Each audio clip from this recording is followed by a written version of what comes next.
The motherboard is arguably the most important component in any PC. No motherboard, no computer. It's that simple. And yet, it's also one of the parts we tend to spend a lot of money on. So imagine being able to pick one up for half, or even a third, of its original price. Sounds too good to be true, right? So why are they so cheap? Well, here's the thing. Motherboards are actually one of the easiest components to damage during a build. Bent pins, short circuits, bad BIOS flashes. It happens more often than you'd think, and that means a lot of broken boards end up getting resold online. And of course, places like eBay are full of them. It's basically a graveyard of discounted motherboards just waiting for someone crazy enough to try and revive them. And at those prices, there was no way I was passing this up, so I ended up picking up a few of these. Now the real question is, did I get lucky and score a board with a minor, fixable issue? Or did I just waste my money? Let's crack this thing open and see what we're working with. As you can see here, I have 5 different motherboards to go through. Let's start with the first one. This is an MSIH 410MB from MSI. It's not high-end by any means, but it's not ancient either. You'll still see this board used in plenty of budget builds today. Taking a look inside the socket, the pins are actually in great shape. No bends, no obvious damage. That's always a good sign, but once you inspect it more closely, you'll notice 2 pretty deep scratches on the PCB. Some of the surface components around those areas don't look completely intact. The scratches are very close to the mounting screw holes though, so my guess is the previous owner slipped with a screwdriver and stabbed the board by accident during installation. Also, the CMOS battery is missing. Alright, let's hook up the essentials and see if this board still has some life in it. Time for the real test. Alright, I've got everything plugged in. CPU, RAM, power cables, the whole setup. Moment of truth. I'm about to send positive energy into this motherboard. Alright everybody, count with me. 3, 2, 1. Oh no, absolute silence. No fan spin, no RGB, not even a sad little twitch from the power supply. This thing is quieter than my bank account after buying all these broken parts. At first I tried to stay optimistic. Maybe the PSU gave up. Maybe it sacrificed itself for science.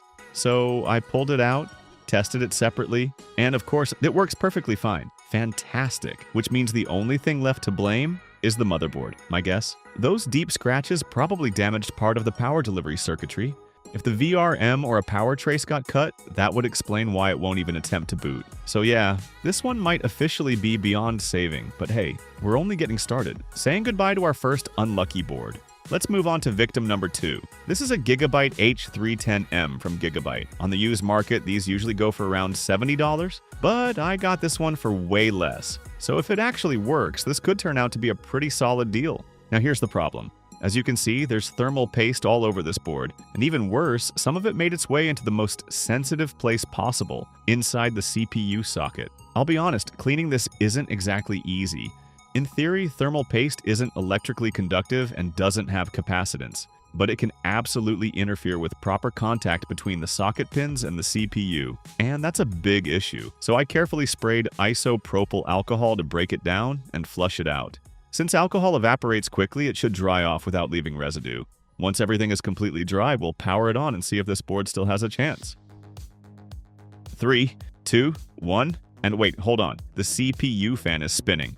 We've got life, but still no display output. Seriously? And then, just to make things more dramatic, the system shuts itself off. A few seconds later, it powers back on and then shuts down again. Classic boot loop behavior. Most of the time, that points to a RAM issue, so I was ready to blame the memory sticks. After cleaning the RAM slots, though, something surprising happened. The motherboard actually booted perfectly. As you can see, we finally got display output on the screen, but the celebration didn't last long. Almost immediately after that, the board started having serious problems and fell back into a state where it simply refused to boot again. At that point, I had to figure out what exactly was failing. The first suspect was the power supply, but after testing it, the PSU seemed perfectly fine. However, when I tried to jump the power pins on the motherboard, nothing would start. I tried multiple times and experimented with a few different things, but unfortunately the result stayed the same.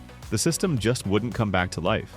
Alright, I'm not gonna lie, at this point I was getting pretty disappointed. I started wondering if this whole batch was just electronic trash. But hey, we still have a few boards left, so let's put our hopes into the next one. Up next, we've got a MSIB 450 Tomahawk Max. And honestly, with a name like Tomahawk, it sounds more like a missile than a motherboard. But despite how solid and well built this thing looks, I quickly noticed something worrying. There are clear burn marks around the M2 NVMe slot. Well, there's only one way to find out what happened here. Let's power it on and see what this victim can do. Hopefully nothing explodes. Alright, it's powering on, and nope, it just shut off again. Wait, hold on. It's booting again, and this time, it's actually running. I'm not even kidding, that moment was a huge relief. Even with the burn damage, the board is somehow still alive. Now, of course, I'm pretty sure it's not perfect. That burnt area around the M2 slot probably means that particular slot is no longer usable. And sure enough, when I tried booting Windows from an NVMe drive in that slot, it simply didn't work. But honestly, that's not a deal breaker. This board still has multiple PCIe slots, so you can easily use an M.2 to PCIe adapter, or just run your storage through SATA drives. In my case, I used a PCIe adapter card for the NVMe SSD, and everything worked perfectly fine. I double-checked with system software, and yes, it's confirmed to be the MSIB 450 Tomahawk Max.